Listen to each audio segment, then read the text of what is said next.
cette édition du FILDEV 2 concepts qui nous permettront d'aller en plus des débats sur des approches non seulement de rencontres avec le FILDEV Meetup qui permettra aux différents acteurs de se rencontrer, de parler et d'échanger, mais aussi le FILDEV Giving Circle.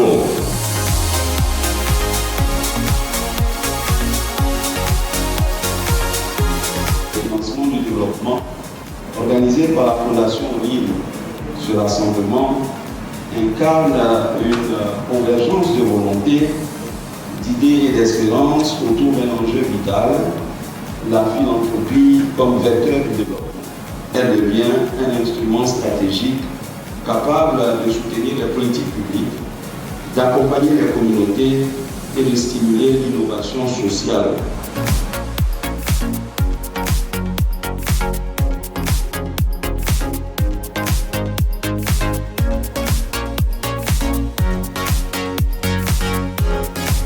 Pour moi, participer à ce panel était grand honneur.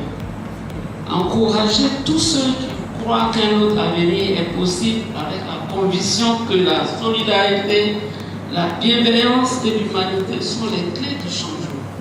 Parce que souvent, dans les pays plus structurés, plus modernes, on crée des fondations parce que dans ces pays, tout ce qu'on donne, c'est tax deductible, c'est-à-dire on peut enlever des impôts que l'entreprise paye.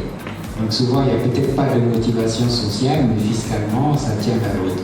Quel que soit le nombre de villas, le compte bancaire, les voitures, tout ça, le jour du départ définitif, on est dans un petit morceau de tissu.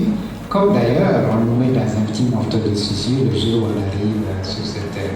À l'université d'Ottawa, j'ai rencontré une personne dont je salue respectueusement la mémoire, Mohamed Bouch.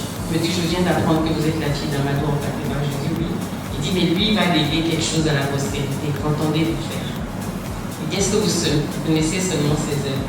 Et donc, ils m'ont mis en bibliothèque. J'ai commencé à lire tous les auteurs africains. Et je suis tombée sur Amadou Ampateba et j'en suis tombée amoureuse. Pour moi, il n'y aurait pas eu de philanthropie en philanthropie si je n'avais pas eu des enfants et si je n'avais pas eu une femme. On a souvent l'impression qu'on ne s'engage en philanthropie que parce qu'on a déjà tellement gagné d'argent, on a déjà tellement fait fortune que, ne sachant pas quoi faire de son argent, on veut, par acquis de conscience, donner un peu de ce que la vie a donné. À la différence, nous avons fait le choix de ne pas attendre.